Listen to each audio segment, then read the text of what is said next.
मेरे बुजुर्गों, हम माँ बाप का हक अदा नहीं कर सकते, जिस तरह मर्जी डील करें, पर माँ बाप का हक अदा नहीं कर सकते। कल ही मैंने एक वाकया पढ़ा कि एक नौजवान अपनी अम्मा से कहने लगा कि अम्मा, मैं तेरे प्यार की, तेरे हक की, मैं माँ की ममता की कीमत अदा करूंगा, मैं माँ की ममता की कीमत अदा करूंगा। अम्मा कहने लगी, पुत्र रहने दे, कुल कायनात के बड़े बड़े अंबिया कराम कह गए कि माँ की ममता का हक अदा नहीं हो सकता। कहा नहीं अम्मा, मैंने करना है, तू आजमा कर देख ले, तू आजमा कर देख ले। कहा बेटा आजमा लो। कहा बेटे आज रात तूने अपने बिस्तर पर नहीं सोना, अपने कमरे में नहीं सोना, अपनी बीवी के पास नहीं सोना, आज रात तूने माँ के कदमों में सोना है। कहा अम्मा ठीक है, क्या इससे माँ की ममता का हक अदा हो जाएगा? कहा हाँ बेटे हो जाएगा।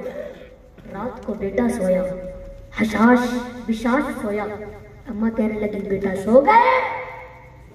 कहा नहीं अम्मा जाग रहा हूँ। कहा अच्छा फिर पानी का प्याला तो भर कर ला। बेटा पानी का प्याला भर कर लाया। माँ ने 2-4 घूंट पिए।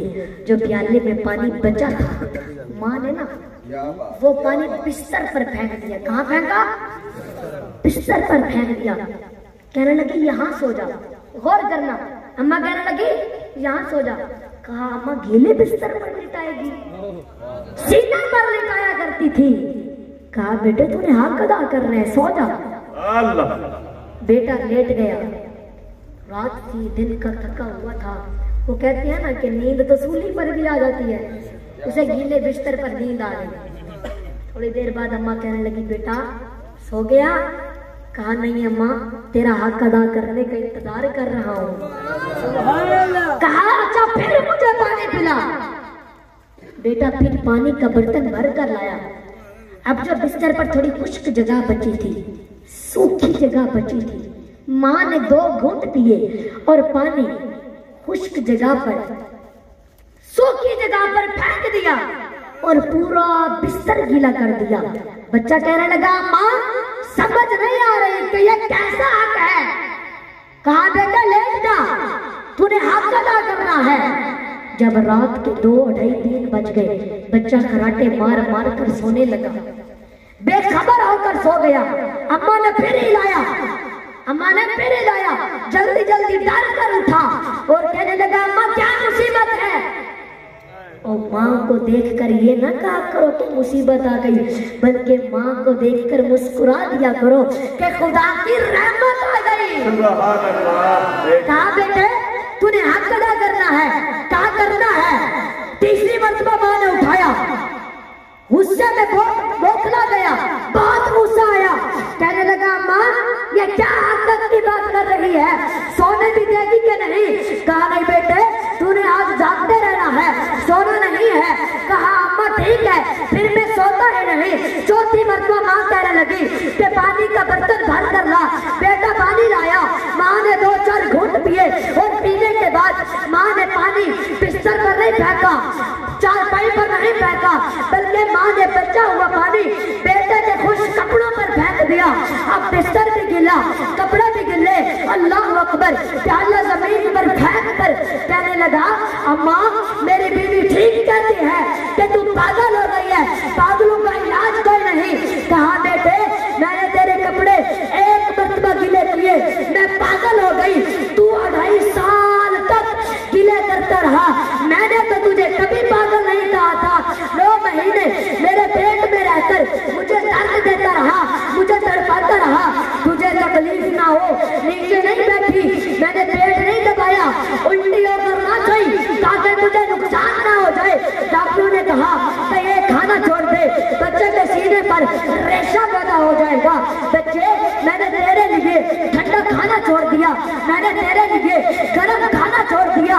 और उस वक्त मैंने तो यूं नहीं कहा था कि पागल आ रहा है, मैंने तो यूं कहा था कि खुदा का तोहफा आ रहा है। और जब तू दुनिया में आ गया तो गंदगी में लिपटा हुआ था, तुझे सीने से लगाकर खुदा का शुक्र अदा किया। और जब मैंने पहली मर्तबा मैंने तुझे गोद में उठाया, तुझे सीने से लगाया, तूने पेशाब की धार मेरे मुंह पर मार दी। अल्लाह की इज्जत की कसम, मैंने उस वक्त तुझे पागल नहीं कहा था, मैंने उस वक्त तुझे पागल नहीं कहा था। और लोगों सुनो, गाड़ियों पर लिखने से माँ की अजमत वापस नहीं आएगी कि मामा ठंडिया छावा, बल्कि इस जुमले को, इस नमूने को सीनों पर लिख लो। ये ठंडिया छावा तुम्हें दुनिया की मुसीबतों में भी काम देगी और कब्र में फरिश्तों के सामने भी काम देगी। नारे रिसालत, नारे खिलाफत, नारे हैदरी। सुभान अल्लाह, सुभान अल्लाह, सुभान अल्लाह।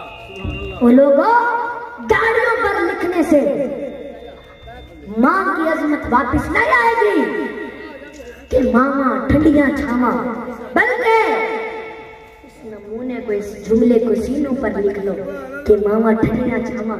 ये ठंडिया छावा तुम्हें दुनिया में भी काम देगी और कब्र में फरिश्तों के सामने भी काम देगी। ओ बोलो। तो मेरे बुजुर्गों, मैं आपसे अर्ज ये करना चाहता हूँ कि माँ बाप की खिदमत किया करो, उनके पास बैठा करो, उनकी बातें सुना करो, ताकि उन्हें भी एहसास हो कि हमारे बेटे बेटियाँ हमारे पास बैठते हैं, हमारी बातें सुनते हैं। और परेशान बैठे हो, पीर साहब पूरी रात पढ़ सकते हैं अगर तुसा सुनो ते। सवेरे पीर साहब ने उता आवाम आवनी है, दम भी करना है ते, लेकिन तुसा पीर साहब का ज़ौक़ देखो ते अपना भी देखो। सुभान अल्लाह सुनाओ यार। जेड़े परेशान बैठे उन्हें को बहुत बड़ी दुआ देना।